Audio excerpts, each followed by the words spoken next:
안녕하십니까? 오늘부터 여러분과 함께 토익 Reading Comprehension을 같이 공부하게 될 최민이라고 합니다. 자, 이 강의는 책이 없는 상태에서 여러분이 동영상만을 가지고 문제를 같이 풀어보고 그 다음에 기본적인 개념들을 정리하는 그런 수업입니다.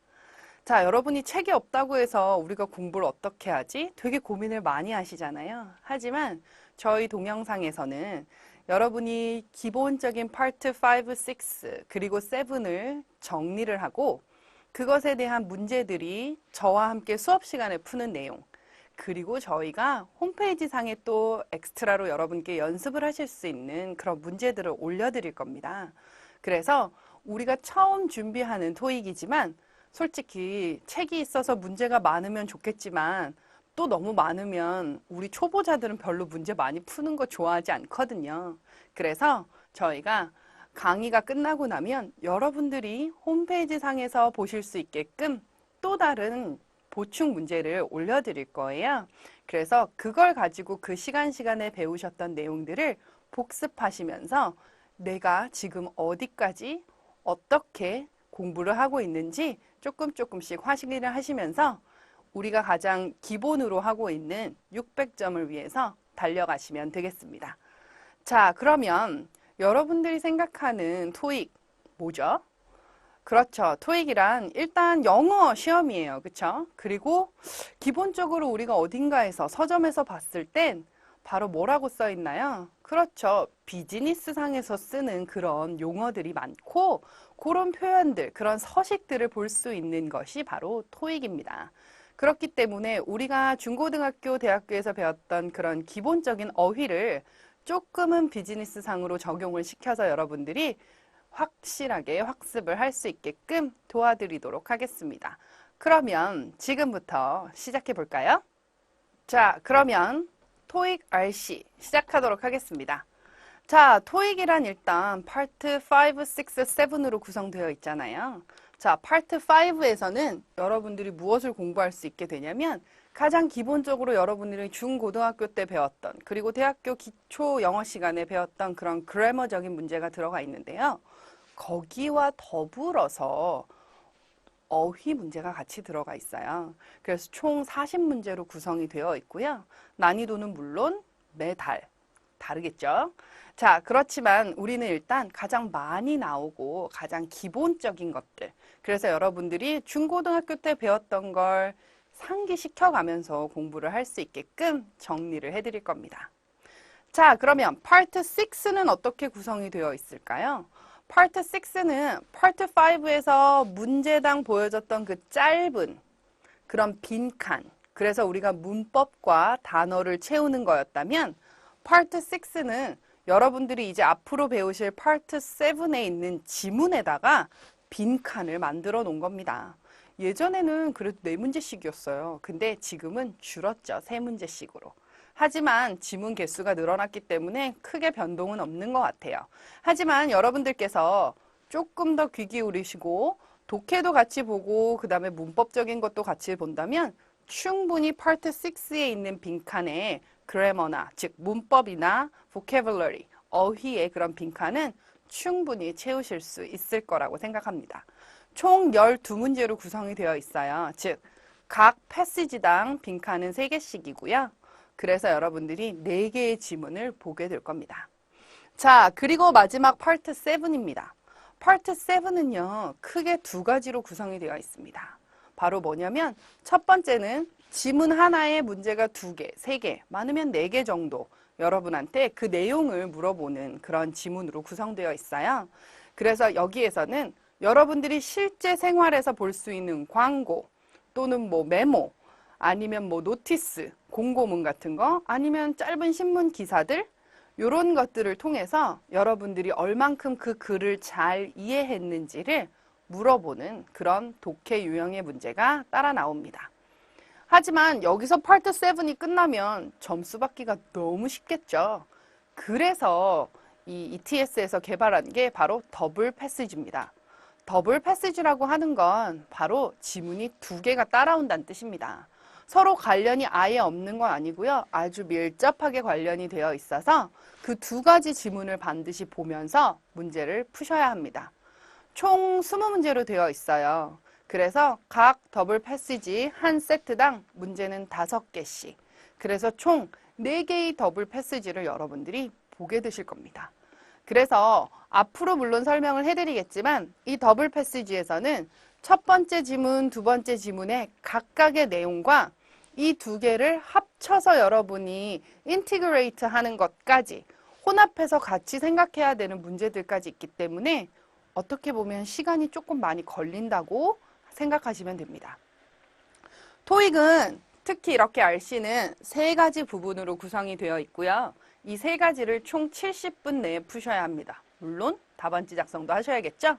그렇기 때문에 실제적으로 여러분이 중급 아니면 실전반을 가게 되면 보통 60분에서 65분 안에 문제를 싹 풀어야 합니다 라고 가르쳐 드릴 겁니다. 근데 우리는 처음 하는 거잖아요. 처음 하는데 어떻게 60분, 65분 동안 100문제나 되는 문제들을 다 풀 수가 있겠어요. 그렇기 때문에 우리가 지금 해야 할 건 여러분들이 갖고 있던 기본 지식에 토익에서 반드시 나오는 그런 문법 사항들을 합쳐서 틀리면 안 되는 문제들, 반드시 나오는 문제들, 반드시 맞춰야 하는 문제들을 시험장에서도 단 한 달만 공부하고도 풀 수가 있어야 하는 거죠. 그래서 지금부터 이제 일단 어떻게 영어가 구성이 되는지 살펴보도록 하겠습니다. 자, 일단은 우리 강의는요, 가장 기본적인 우리가 토익을 시작하는 사람으로서는 처음 맞고 싶은 점수죠. 바로 600점을 목표로 해서 만들어진 강의이기 때문에 조금은 너무 디테일하지 않고 중급이나 아니면 실전편처럼 글이 너무 많지도 않잖아요. 그렇기 때문에 쉽게 보실 수 있게끔, 그리고 우리가 아무리 중고등학교 때 문법을 배웠다고 해도 그 용어는 지금도 어렵거든요. 그래서 조금은 쉽게 한번 풀어드리려고 합니다. 당연히 그리고 뭐겠어요? 토익을 처음 시작하시는 여러분들을 위해서 만들어진 강의니까 충분히 따라오신다면 여러분이 원하시는 그 점수 600점을 통과하실 수 있으실 겁니다. 자, 그러면 이제 이 문장을 구성하는 데 있어서 가장 기본적인 구성들을 이제부터 보려고 해요. 그 전까지 이제 토익이 대충 뭔지 알았으니까 이제 정말 영어가 문장이 어떻게 생겼는지를 알아야겠죠? 가장 기본적으로 우리가 국어에서도 마찬가지지만 영어에서도 주어 그리고 동사 이 두 가지가 있으면 문장을 완벽하게 만들 수도 있고요. 이제 여기다가 우리가 살을 붙일 거예요. 어떤 살들을 붙일 거냐면 바로 목적어라고 불리는 살. 목적어는 뭔가요? 그렇죠. 자, 여러분들이 우리 가장 기본적으로 I go라고 한다면 주어 그리고 동사만을 가지고 문장을 완벽하게 만들 수 있잖아요. 하지만 나는 사랑을 하는데 여기 뭘 사랑하는지 이런 대상들, 그쵸? 그것이 바로 목적어라고 불리는 그런 뼈대입니다. 아셨죠? 자, 그리고 그 뼈대에 하나를 조금 더 추가시킬 거면 바로 나는 어떻습니다. 나의 상태가 누군지를 설명해 주는 거죠. 나는 선생님이니까 teacher라고 쓰셔도 되고요. 그 다음에 나는 키가 조금 있어요. 그래서 tall이라고 쓰셔도 돼요. 그래서 이런 다양한 형태들이 나의 상태를 설명해 주는 보어라고 부르는 단어들입니다. 이런 4가지의 기본 뼈대에다가 우리가 더 촘촘히 살을 붙일 거예요. 아셨죠? 자, 그래서 일단 문장을 구성하는 데 있어서 가장 기본적인 이 4가지를 가지고 우리가 이제 1강 그리고 2강에서 여러분들이 문장을 만들어 보도록 하겠습니다. 영어는 솔직히 이 4가지 가지고 만든 문장 5가지 형식으로 구성이 되어 있는데요. 그 5가지 형식만 알면 여러분들이 원하는 걸 싹 만들어낼 수 있어요. 단지 헷갈려서 우리가 어렵다는 것 말고는. 솔직히 여러분들 생각을 해보시면 아시겠지만 충분히 여러분 지금도 만드실 수 있거든요. 단 그 용어에 익숙하지 않기 때문에 내가 어떤 종류의 문장을 만드는 건지 잘 모르는 경우가 있다는 것. 그걸 제외하고 난다면 이제 그걸 다시 이제 끄집어내서 정리를 해보면 여러분들이 이제 쉽게 문장이란 이렇게 생겼구나 라고 정리를 하실 수 있을 겁니다. 자, 그 다음에 이제 그 뼈대, 이 네 가지 구성 뼈대를 만드는 요소들이 있어요. 그걸 우리가 팔품사라고 부르는데 그 중에 가장 기본적인 것, 즉 주어나 아까 우리 만들었던 목적어, 그리고 보어 같은 것들이 어떤 걸로 인해서 만들어지냐면 바로 명사, 대명사라고 불리는 요런 단어들로 이루어져요. 자, 명사란 바로 이름이에요. 여러분의 이름도 당연히 명사고요. A desk, blackboard in a blackboard. 이것도 다 이름인 거죠. 사물이나 사람의 이름을 가리키는 그것, 바로 명사고요. 그 명사를 솔직히 우리가 문장을 쓸 때 나는 학생입니다 라고 쓸 때 나는 나를 가리키는 말이잖아요. 내 이름은 민인데 그쵸? 나라고 가리키는 것. 즉 민이는 어떻다, 민이는 어떻다, 민이는 어떻다 할 수 없으니까 그렇게 대신해서 써주는 말을 바로 대명사라고 부릅니다. 여러분 다 알고 계시죠? 바로 I, 뭐 she, he 이런 것들이 다 대명사 역할을 하는 거죠. 그리고 가장 기본적인 것, 즉 문장을 만들 때 절대 없어서는 안 되는 단어죠. 바로 동사입니다. 이 동사는 여러분들이 알고 있는 비동사, 여러분들이 알고 있는 일반 동사 다 들어갑니다. 이 안에. 그 다음에 요 명사나 대명사 그리고 동사를 예쁘게 꾸며주는 말이 있어요. 그게 바로 형용사 그리고 부사라고 불리는 품사들입니다. 이 아이들은 문장 속에서 형용사 같은 경우는 아까 우리 말한 told, I am told처럼 보어의 역할도 할 수 있지만 명사를 예쁘게 꾸며주는 역할도 할 수 있습니다. 그리고 부사는 항상 동사랑 같이 다녀요. 아니면 문장 전체를 가리키는 예쁘게 만들어주는 말이기도 합니다. 그래서 없어서도 되지만 있으면 좀 더 풍부하게 만들 수 있는 품사라고 보면 되겠습니다.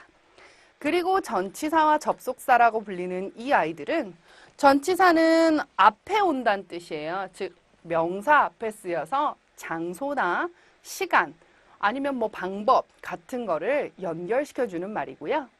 접속사라고 불리는 이 아이는 문장과 문장을 연결시켜주는 역할을 해요. 여러분이 알고 계신 건 뭐가 있죠? 그렇죠. and, but 이런 거 다 접속사로 들어가는 겁니다. 자, 그리고 마지막 하나 있어요. 감탄사라고 불리는 겁니다. 자, 감탄사라는 거는 여러분의 감정을 나타내는 단어예요. 그래서 우리가 보통 영화나 이런 거 보면 되게 많이 나오잖아요. 우리는 잘 못하는 그런 무뚝뚝한 우리 한국 사람과는 다르게 미국인들 영화 보면 어때요? 미국 영화 보면 감탄사 장난 아니거든요. 그쵸? 그래서 여러분들이 그런 것까지 보시면 됩니다. 하지만 시험에선 감탄사가 빈칸으로 나오는 경우는 없어요. 그래서 우리가 문법 수업을 할 때는 요 7가지를 일단 위주로 공부를 할 건데 얘도 포함이 된다는 건 잊지 말아주세요. 자, 그러면 1형식으로 넘어가 보도록 하겠습니다. 자, 1형식이라고 불리는 이 형태는 여러분들이 우리가 이제 처음 문장을 만드는 거잖아요. 그렇기 때문에 고맙게도 이런 특징을 갖고 있어요. 주어 그리고 동사만 있으면 다 만들 수 있는 거죠. 여기 괄호 안에 이렇게 수식어라고 넣은 이유는 바로 여기에 여러분들이 말하고 싶은 장소 같은 거 아니면 내가 어떤 식으로 하고 있는지 그런 방법 같은 거 아니면 내가 언제 하고 있는지 말하고 싶은 시간 같은 것들을 여기다 써주는 거예요. 그래서 여러분들이 가장 기본적으로 볼 수 있는 첫 번째 형태이기도 합니다. 자, 가장 대표적인 문장이라고 하면 바로 우리가 I go가 되겠죠. I go. 어감이 좀 이상하긴 하지만 어쨌거나 의미는 나는 간다라는 뜻이거든요. 여기다가 바로 수식어를 붙일 거예요. 장소 수식어 붙여볼까요? 아직 학생이고 싶으신 분 아니면 지금 학생이신 분들은 항상 어딜 가야 되나요? 아니면 어딜 돌아가야 되죠? 그렇죠. 바로 학교로 가야 되는 거잖아요. 그래서 I go to school 하면 이 to school이란 이 표현은 바로 장소를 설명해주는 수식어의 역할을 하는 겁니다. 있으면 더 예뻐 보이는 말이고 더 풍부해서 내가 뭘 말하고자 하는지 볼 수 있는 표현이고요. 없으면 아, 나는 가는구나. 여기서 끝나는 거죠. 자, 그래서 이 동사를 바로 완전 자동사라고 부릅니다. 좀 어렵죠? 완전하다는 거는 얘가 지가 알아서 다 한다는 뜻이에요. 자동사니까. 뭐가 아무것도 필요 없어요. 그래서 우리가 다음 여러분이 2강에서 보게 될 I love라는 동사와 여러분들이 구별을 하실 수 있을 것 같아요. 왜? love는 뭐가 필요해요? 바로 사랑하는 대상이 필요하잖아요. 그게 사람이든 먹는 거든, 그쵸? I love music 이렇게 쓴다면 나는 사랑하는데 무엇을? 얘가 없으면 말이 안 되는 거잖아요. 바로 그런 동사를 이제 우리가 나중에 타동사라고 부를 거거든요. 그런데 얘는 그렇지만 지금 우리가 하는 동사의 특징은 그렇습니다. 다 필요 없어요. 동사만 있으면 다 말할 수 있어요. 아셨죠? 자, 그러면 다음으로 정리를 한번 해봅시다. 어떤 동사들이 도대체 이 안에 들어가는지. 그래서 이 안에 들어가는 동사들. 여러분들의 존재를 가리키는 exist 아니면 live 같은 동사들이 여기 들어갈 수 있고요. 좀 전에 우리 했었죠? 가다, 오다, 왕래라는 뜻을 가지고 있는 이런 동사들. 그 다음에 증감, 바로 증가하거나 감소하는 의미를 가리키는 그런 동사들도 여기에 들어갈 수 있습니다. 그리고 시작하다, 그 다음에 끝나다. 이런 동사들도 다 될 수 있는데요. 대신에 여러분들이 조심하셔야 되는 게 있어요. begin은요, 얘도 되고요. 우리가 나중에 삼형식에서 하게 될 그 동사의 특징도 갖고 있어요. 양쪽 다 쓸 수 있다는 거죠. 그리고 증감이라고 해서 모든 증가 또는 감소를 나타내는 동사가 얘네처럼 아무것도 없이 쓰는 건 아니에요. 왜?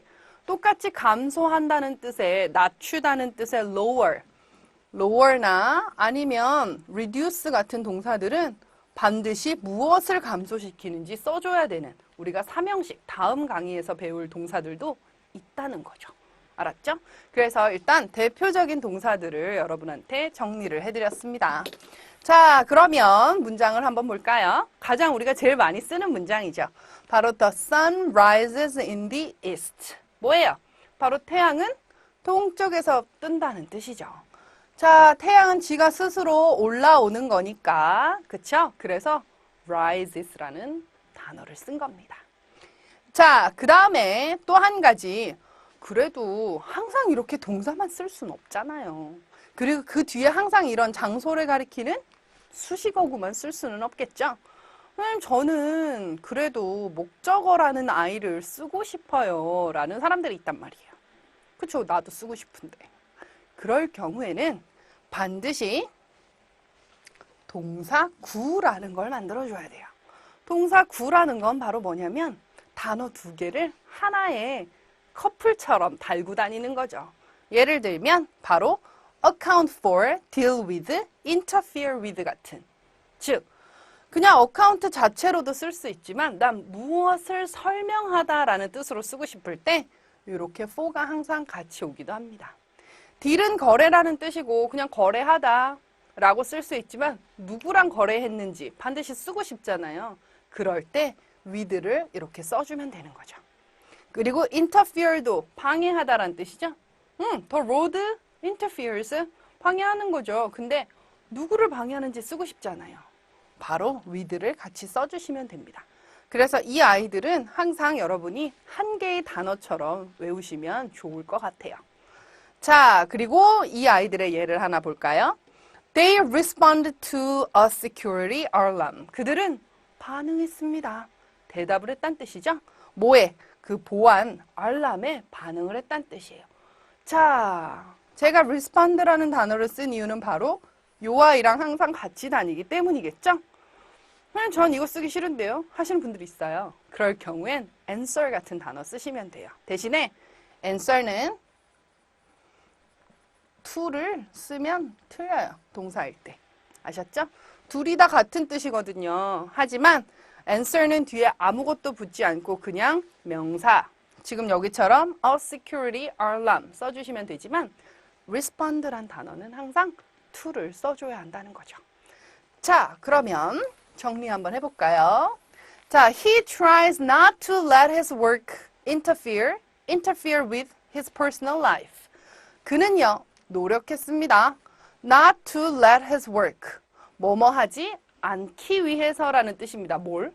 그의 일이 그의 개인적인 삶을 땡땡땡 하지 않기 위해서 노력했다. 자, interfere, 방해하다란 뜻이라 그랬죠? 뭐가 필요하다고요? 바로 이 뒤에 his personal life를 쓰기 위해서 반드시 with가 필요하다고 말을 했습니다.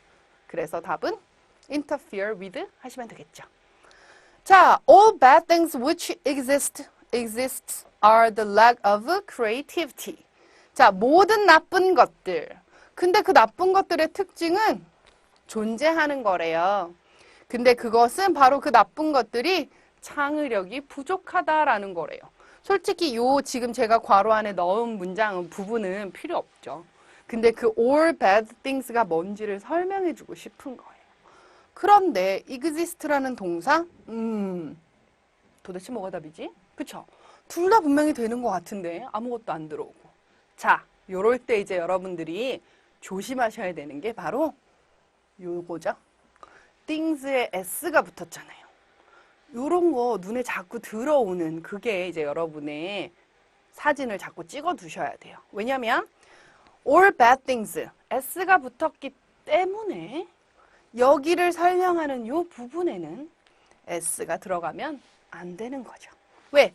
이 동사의 특징은 바로 뭐냐면 앞에 he처럼 3인칭 그리고 한 사람을 가리키는 경우에만 쓰는 거거든요. 그러니까 여기서 답은 뭐가 되겠어요? 또 요 동그라미 쳤다고 이거 답이라고 생각하시면 안 돼요. 이 아이를 쓰는 방법이란 뜻입니다. 그래서 여기서 답은 s가 붙어 있으니까 s가 없는 그냥 exist로 써주시면 되겠습니다. 자, 그러면 자동사는 자동사예요. 지금처럼 분명히 동사 혼자 많이 쓸 수 있는 동사예요. 그렇지만 조금은 부족하기 때문에 우리가 이 형식으로 만들었거든요. 한번 볼까요? 자, 이 형식이라고 하는 이 구조는 바로 어떻게 생겼냐면 주어, 동사 여기까지는 똑같죠? 대신에 보어라는 아이가 들어가 있습니다. 보어라는 아이 아까 뭐라 그랬나요? 즉, 자, 그는 키가 큽니다. 자, 그는 학생입니다. 학생으로 쓸까요? 학생입니다. 이렇게 쓰면 he is tall이나 he is a student다. 둘 다 he를 설명하는 거잖아요. 그래서 이 tall이 없을 때 그냥 he is 쓸 수 있나요? 그렇죠. 뭔가 부족하거든요. 그가 뭔데? 설명이 안 되어 있잖아요. 그런 단어를 바로 보어라고 부르고 그 보어는 지금처럼 형용사 또 밑에처럼 명사 다 쓸 수 있습니다. 자, 그래서 이런 동사들을 바로 불완전 자동사라고 이름을 붙여놓은 겁니다. 왜? 보충해줄 말이 필요하기 때문에 불완전하다는 뜻인 거고요. 그리고 여전히 혼자서 쓰는 거니까 자동사라고 부르는 겁니다. 자, 이런 이름까지는 다 모르셔도 돼요. 대신에 특징은 기억해 두시기 바랍니다. 자, 그럼 다음 가볼까요? 자, 가장 대표적인 이 형식 동사 B동사입니다. 그래서 My hobby is watching movies. 내 취미는 이다. 뭐다? 이거 하는 거다. 이렇게 여기서 동사에 또다시 ing를 붙여서 내 합의가 뭐다라는 걸 설명해 주는 거죠. 같은 거잖아요. 그쵸? 그 다음에 become 동사라고 있어요. 자, 가장 기본적으로 grow, turn, go, run 또는 become도 마찬가지고요. 이런 단어 뒤에 형용사가 오면 항상 뭐뭇이 되다라고 우리가 원래 알고 있던 성장하다, 돌다, 가다, 뛰다 이 뜻이 아니에요. 아셨죠? 뒤에 형용사가 붙어 있으면 무조건 뭐뭇이 되다라고 해석하시면 됩니다. 어떻게? 이렇게 쓰는 거죠. 그의 face turns red. His face turns red. 그의 얼굴이 빨개졌대요. 어디에서? In front of CEO. CEO 앞에서. 사장님 앞에서 조금 불구스름해졌나 봐요. 그쵸? 그래서 red라는 형용사 앞에 써서 become의 뜻이 되는 거죠. 자, 그 다음에 마지막 한 가지 동사가 더 있어요. 바로 감각동사라고 부르는 겁니다. 여러분의 감각을 나타내는 동사죠. 가장 대표적인 동사예요. look, feel, taste, smell. 자, 여기서 look은요, 무엇을 보다가 아니라 뭐뭐처럼 보이다라는 뜻이고요. feel은 당연히 느끼고, taste는 맛보는 거고, smell은 냄새나는 거잖아요. 그 뒤에 이렇게 형용사를 쓰면 이거 하게 보이다, 이거 하게 느끼다, 이거 하게 맛이 나다, 이거 하게 냄새 나다 라는 뜻인 거죠. 자, 근데 여러분이 국어랑 자꾸 헷갈리시면 안 돼요, 여기서. 왜? 제가 지금 해석을 어떻게 했나요? 뭐뭐 하게 라고 해석을 했기 때문에 이렇게 써야 하는 문장에다가 여러분들이 가끔 여기다가 well 이렇게 쓰기도 해요. 쓰면 그렇죠. 안 된다는 거. 반드시 형용사를 써줘야 한다는 게 키포인트입니다. 아셨죠? 제일 많이 나와요. 반드시 기억하고 계셔야 하고요. 그러면 문제 한번 볼까요? 자, until recently, 최근까지 rice는요, 쌀이네요. has been a staple food in the country. staple food라는 건 바로 주산물. 여러분이 이제 맨날 주식으로 먹는 음식이란 뜻입니다. 자, rice가 이 행동을 직접 하는 건가요? 아니죠. 이런 상태가 되어 왔다는 거죠. 그렇기 때문에 여기서는 비동사가 있는 변형을 시킨 has been이 답이 돼야 합니다. 아셨죠? 물론 이 has been은 until recently, 과거부터 최근까지라는 의미가 들어갔기 때문에 이렇게 써준 겁니다. 자, 그 다음에 as Jenny made a big mistake. 자, as는요, 많은 뜻을 갖고 있어요. 뭐뭐 했을 때, 아니 뭐뭐 했기 때문에, 여기서는 제인이 커다란 실수를 했기 때문에가 되겠죠? 했기 때문에 she kept. 자, keep이란 동사 바로 유지하다라는 뜻이에요. 그런데 무엇을 유지하는 거 아니잖아요. 바로 미팅에서 조용히 있었다. 여기서 keep은요, 우리 아까 했었던 become이나 아니면 감각 동사들처럼 어쨌거나 여러분의 상태를, 그녀의 상태를 설명해 준 그런 remain의 뜻이 되는 거거든요. 그래서 remain 뒤에는 형용사가 쓰는 것처럼 keep이라는 동사 뒤에도 이렇게 형용사를 써서 이 상태로 그냥 있었다라는 뜻이 되는 거죠. 또 분명히 해석을 조용하게 유지했다 해서 또 silently 하면 안 된다는 거. 절대 잊지 마시기 바랍니다. 아셨죠? 자, 그럼 어떻게 오늘 1형식과 2형식은 어느 정도 머리에 들어오셨나요? 자, 요거보다 이제 조금 더 복잡한 형태가 여러분을 기다리고 있을 겁니다. 자, 그럼 오늘은 조금밖에 안 했으니까 반드시 복습해 두시고요. 저희는 다음 시간에 뵙도록 하겠습니다. 수고하셨습니다.